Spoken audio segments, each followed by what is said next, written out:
Hello and welcome to the far west side for the latest in our KSAT series, Know My Neighborhood. This is our opportunity to feature all the different areas that we have right here at home that so often share a lot of the same concerns: public safety, taxes, infrastructure. One thing we have found, though, there is a whole lot more that unites us than divides us. Absolutely. It is grassroots journalism. We talk to neighbors, people who live here, not elected officials, not a politician. We talk to people who actually live in these neighborhoods about what is most important to them. And we are tonight focusing on Alamo Ranch. We are here at Triple E's, one of the few local businesses that are here at Alamo Ranch. That's kind of hard to find, but they do exist in this area. It smells delicious. They're not new to San Antonio, but they are new to Alamo Ranch, which over the last 20 years, this place has been bustling with growth. It's part of what makes Alamo Ranch unique, but also challenging. Yeah, there are growing pains in Alamo Ranch. Make no bones about it. But to get a better idea of the issues and just what is happening out here, I went out with some of the neighborhood experts. They tell us there's a lot to love about this neighborhood. There's also a lot to learn. We're standing on the outskirts of Alamo Ranch. It's actually 151 that's behind us, the VA Hospital, Hyatt Resort Drive. We're going to go into Alamo Ranch and take a tour. We have two members of the board of the Alamo Ranch Community Association, Gabby and Jordan. What do you want people to know about Alamo Ranch? We have a lot of different types of families living there, from military families to young families to retirees. Accurate to say you're experiencing growing pains? Oh, Yes. yeah. We're going to go feel some of that pain. So let's go right now. All right. With the Thelma and Louise of Alamo Ranch. Buckle up. Since we've got some time, let's talk about the good, the bad, the frustrating. Good first. Gabby. I really like the atmosphere out here overall. So although it has grown immensely in these past few years, it's still very kind of a small town feel. All right, now the bad. Break-ins? Yeah, the break-ins. That's what the biggest complaint is that there's people coming around checking your cars at night, and doesn't seem to be getting any better. It's not worse, it's pretty much the same. We are the county, so we rely heavily on the sheriff's department, but there's not enough of a presence out here for people to be, scared about doing bad things. They don't have the resources to hire more for it. That's what we've been told. And like, if there's a fire, if there's, an emergency, they get out to us pretty quickly. It's just at nighttime when there's break-ins, or if there's something, and if there's traffic, right? Like, there's no way to there's no way for them to get past all this to get to you. That's what I was going to say. God forbid there be a big emergency at, it's 4:45 right now. Yep. And we're stuck in traffic. Well, I would say the traffic is the frustrating. And it's going to get worse in a few years. Probably during COVID is when we got the big boom of people moving out our way. Well, obviously it's popular. So, Gabby, what do you hope people take out of this Know My Neighborhood? Well, I'm hoping that people learn what I learned. I'm hoping that we learn what the boundaries are. I want them to know that this is a nice area to live. It's overcrowded now. We're taking applications, but no more. It's a nice place to raise a family. It's a nice place to retire. It is still growing. I get the attraction to this neighborhood, I really do. But to understand what Alamo Ranch has become, you have to delve into its history. And before all these businesses and homes were here, Alamo Ranch was just that. It was a ranch. And get this, it was thanks to a group of nuns who still live on 85 acres right here in the heart of this community that all of this came to be. Jesse DeGollado talked with some of the sisters to get that story. A place of peace, inspiration, and even eternal rest may seem out of place with the explosive growth nearby of Alamo Ranch. But before there were houses as far as the eye could see, part of the land, acquired in 1957, has been the home of the Cordy Marian Missionary Sisters. Already there, what seemed like a castle with a turret on top became their first mother house. Told it was designed to look like an Italian villa, it was later demolished and rebuilt as the Cordy Marian Villa. and for many years, the property itself was actually a real working farm. When I had heard that we were coming to live on a farm, I got scared. I was definitely a city girl. Sister Matilda was too, so they had a lot to learn. How to milk cows, how to kill chickens, ducks, rabbits, pigs. Lessons they had to learn on what became a prime piece of real estate decades later. We were being advised that the land was going to be very valuable for us in the future. So we didn't want to sell. Until they had to, about 20 years ago, to grow their on-site ministry. $2.4 million for the 175 acres that the Alamo Ranch developer wanted. Proceeds went toward adding retreat houses and chapels and investments for the future. The sisters took longer to sell than it did for the developer to buy it after they learned that the land was finally for sale. We used to see houses popping up here and there, and it says, oh, there's another house. We feel kind of hemmed in now, whereas before it was kind of like all ours. When all this was either overgrown or pasture land for nearby dairy farms, the Cordy Marion sisters were hidden back off Culebra when it was nothing but a country road. It's away from what's all around us. We hope that it'll stay like this, hopefully forever. People who come here and are looking for God, they find Him. And Jesse is joining us live here at Triple E's. I love, Jesse, that these sisters still live right in the heart of this community, but there's so many people surrounding them. Do a lot of people who live here know that they're there? Actually, I spoke to several people here at the restaurant, and they were surprised. Many of them had no idea that that was there or even knew who the Cordy Marions are. But they're right there behind Taft High School, and they've been there since 1957 when there was nothing out here.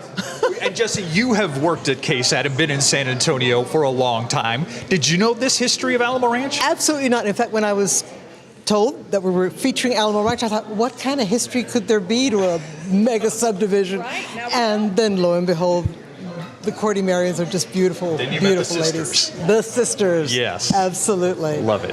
Thank you, Jesse. Thank you so much. Jesse. Sure. You know, one of the biggest complaints about this area is the traffic.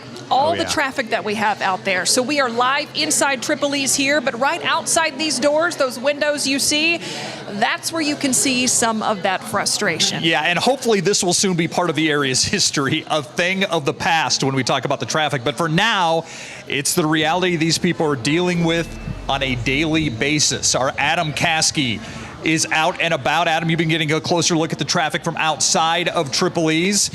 The traffic hectic, the weather certainly a little calmer.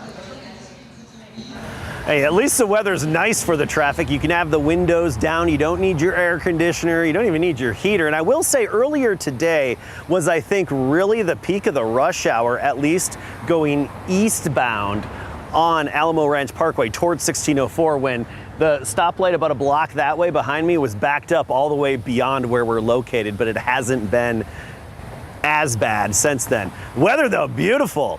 It's kind of evening where you want long sleeves as the minutes and hours go by. Temperature is going to be dropping very quickly now.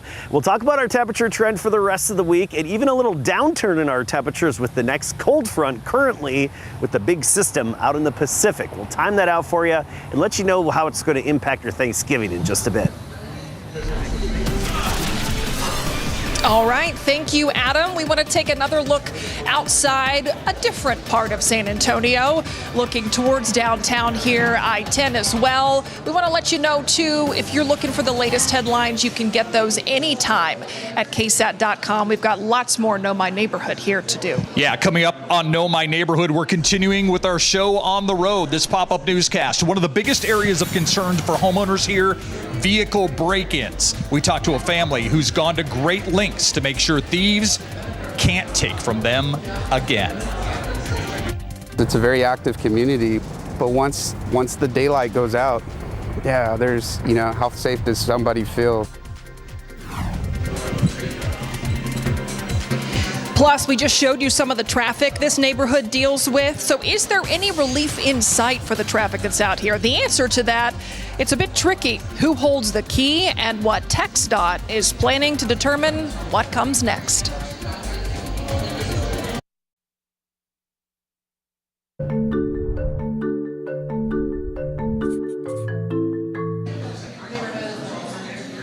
Welcome back to Know My Neighborhood here on the news at 6. You know, we told you at the top of the show, one of the big concerns here at Alamo Ranch is all the growth. As more and more people start calling this neighborhood home, along with that comes more construction and more traffic. Yeah, absolutely. It's a popular place. Daniela Ibarra joins us now live from outside of Tripoli. She's right along Alamo Ranch Parkway. And Daniela, I don't know what it looks like from your vantage point, but from where we are, it's just a steady stream of cars since really 4 o'clock this afternoon. Yeah, it has been. And just in the past 20 minutes that I've been standing out here, it's really been stop and go, all dependent on that light that's blocked back. Now, traffic here is a big issue that doesn't really have a clear solution to it, but it's one everyone here wants relief from. It's a headache that's only gotten worse. Yeah, the traffic, the congestion, overpopulation, it's pretty frustrating. And when it's rush hour, frustration pulsates through Alamo Ranch. What I don't like about it is it's becoming increasingly difficult. It gets crazier and crazier after 4 or 5 o'clock. Alamo Ranch is Mark Ramirez's home of over a decade. He says around pickup and drop-off time, the area around Taft High is a sore spot. That is really, really unreal. That's crazy. It's like that every morning. But a big problem runs through the vein of the neighborhood, Alamo Ranch Parkway. You need more space. You got to have more space for vehicles to run through. It's a circuit with an abrupt end, but there's room to grow. It is a bit dangerous to cross sometimes just because people are really they're really eager to get out of the intersection. Are there any plans to extend Alamo Ranch Parkway to connect with Tally Road? Yes, that's all developer driven. So as development occurs, the developers have to create that section of the Alamo Ranch Parkway. Tony Vasquez is the division chief of operations for Bexar County Public Works. He says extending Alamo Ranch Parkway will help alleviate congestion. The county is looking for other solutions by launching a traffic study. They're going to be analyzing it to determine what the best solution would be. And they're going to provide us with short-term solutions, mid-range solutions, and long-term solutions. Just down the road is another web of problems. You know, there's not an easy way to get from 151 onto 1604. What I was told is that the reason we don't have a way to get under here is because there's an endangered spider. The Bracken Batcave Mesh Weaver stopped TxDOT from working on an underpass project in 2012. TxDOT had to switch to building an overpass, tripling the project's price tag to $44 million. We built that one bridge there, and it just went one way. So now we're just inconvenienced with having to drive. You have to go all the way down here. We asked TxDOT if there are any plans to put an interchange at 151 and 1604. They say there's not. While Alamo Ranch's traffic headache won't go away anytime soon, drivers say it's a pain they've learned to manage. It's a growing subdivision, so it's just kind of something you have to deal with. Okay, Daniela, great that they're doing a study to look at possible solutions, but anybody who lives here and drives through this is going to want to know about a timeline. When is something going to happen with that? Yeah, I know it's frustrating having to wait, but the county says it's about 80% done, so hopefully it wraps up by the end of the year, and then they're going to start working on solutions starting at the beginning of next year. I'm also glad you got to the bottom of that spider thing. I know. Because that was a tangled web for a long time. So thank you, Daniela. All right. We'll see you a little bit later in the show. Sounds good. All right, right now let's go outside. Adam Caskey standing by. Adam, weather not a big concern right now, but I know you're getting honked at a lot of people waving at you. Probably hasn't been this popular on a roadway since you broke down on 281. Now that's true. Also, I've been able to dance a little to their tunes. They're rolling down the windows when they're stopped.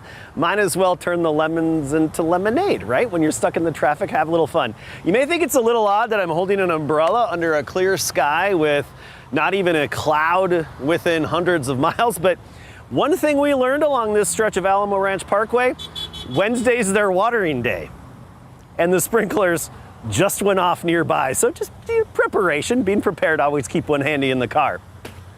Let's talk about our day today. Earlier this morning, 50 degrees to start the day at sunrise. That's exactly average. And then by the afternoon, we made it up to 76, and that's 4 degrees above average.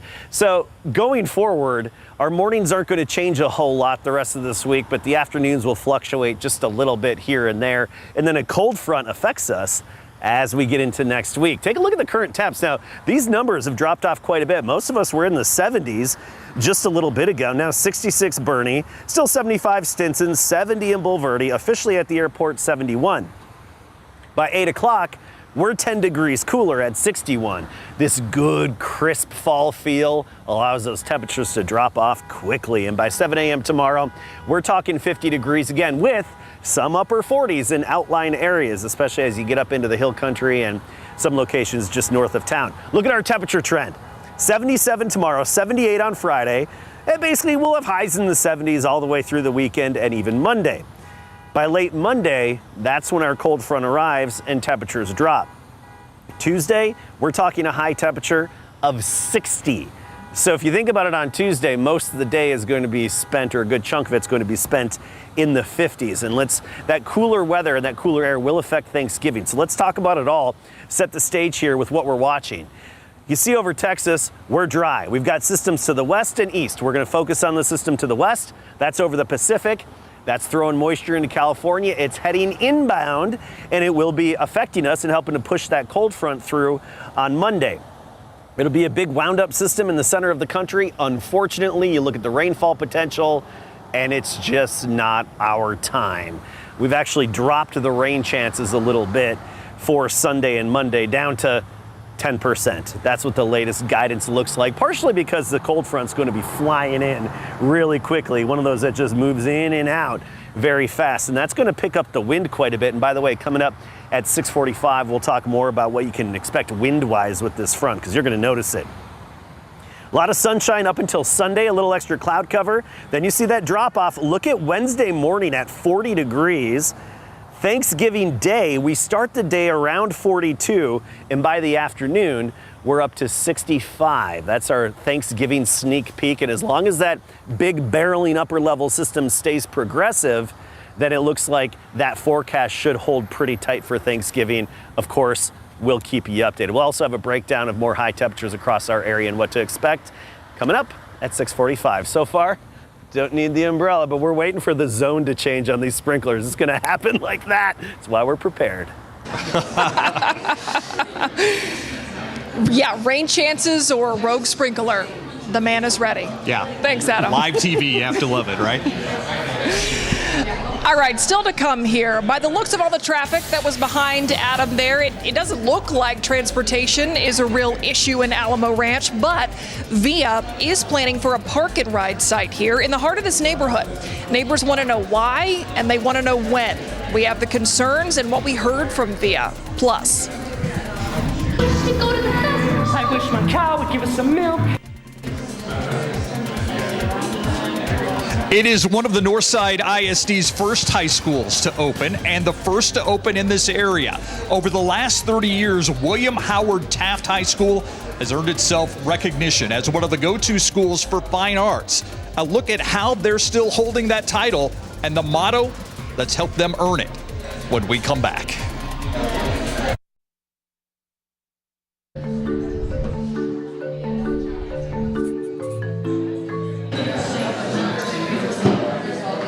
Welcome back to Know My Neighborhood, Alamo Ranch. Many of the people we spoke with here say this is a great area to raise a family, and that means students make up a large part of this community.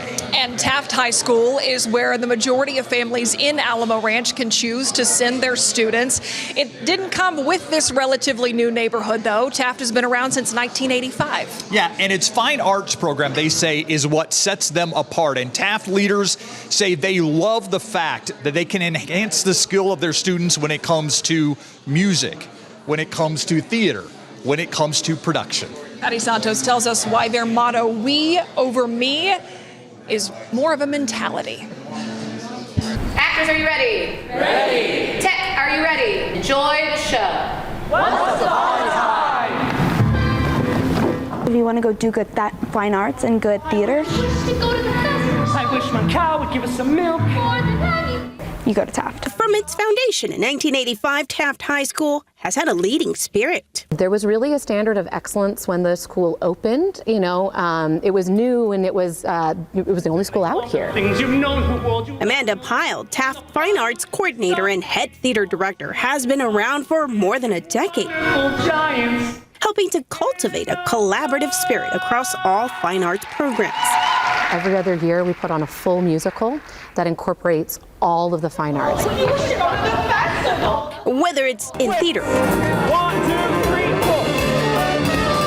music, or dance, students are encouraged to explore their talents.